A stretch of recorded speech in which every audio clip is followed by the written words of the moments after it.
All right. So before I begin, please give this a like and subscribe. These videos can take a long time to research. Without further ado, these are a list of iconic cards that aren't what you think.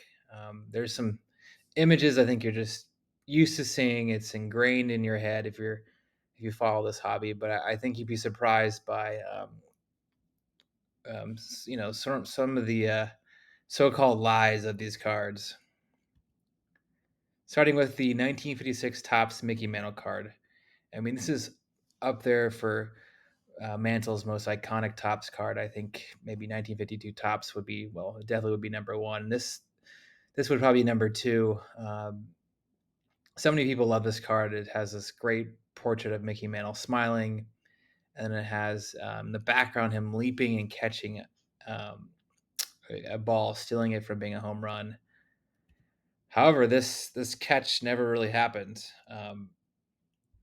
If you see in the circled portion of the photo, the ball actually went over his head, and there was really no way that Mantle could have caught that ball and robbed someone of a home run. And this card was also taken in 1951, his rookie year, not in 1956 when this card came out. Although most photos from the cards come out a year prior to when this set's released, but this is not captured in 1955. This is 1951 in Mantle's rookie season, and this is most likely taken in the regular season before he had that. Well, definitely before he had that really career-defying injury where he blew out his knee, and I'm sure he didn't have the kind of hops anymore. All right, so then we have the 1953 Bowman Color Pee Wee Reese.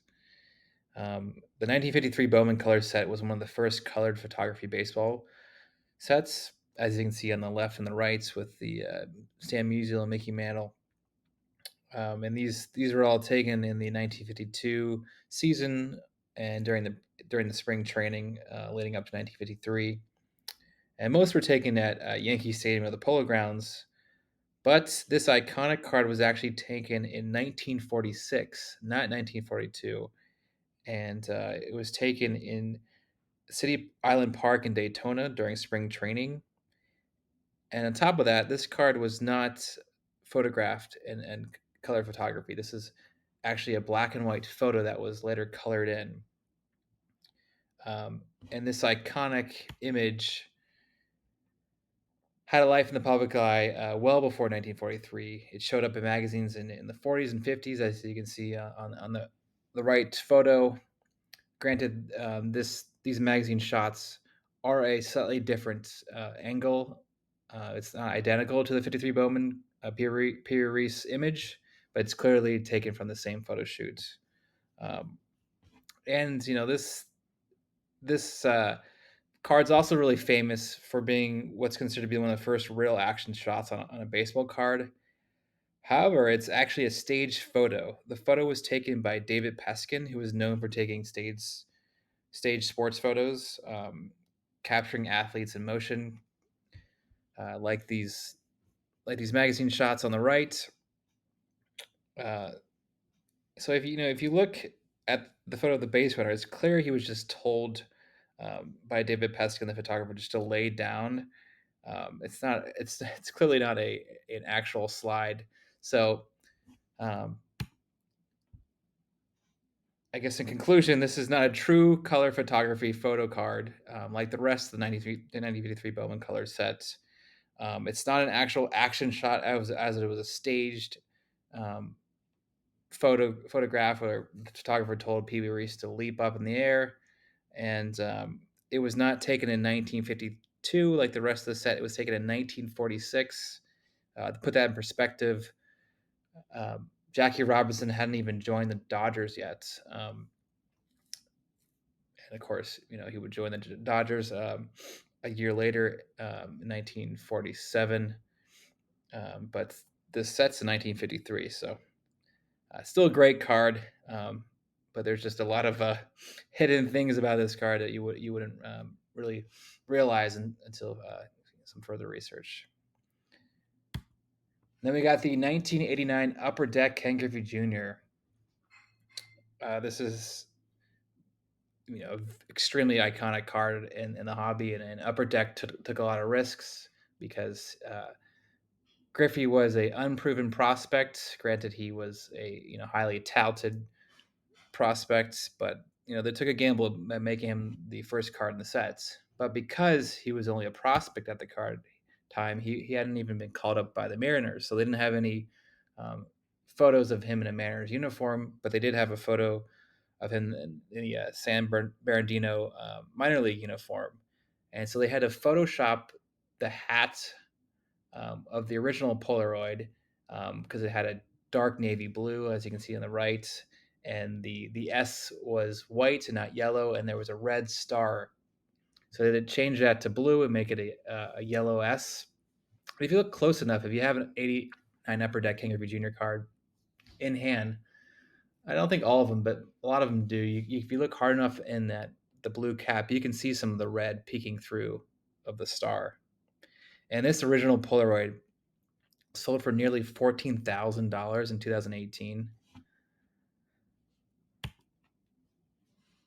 right, and then we have the N172 Old Judd Cap Anson in uniform. Perhaps the most significant and most valuable 19th century cabinet or century card. This is the crown jewel of the Old Judge sets. Cap Anson was the best player of the 1800s, and there's only about 6 total graded compared to 32 of the street uniform, which is on the right.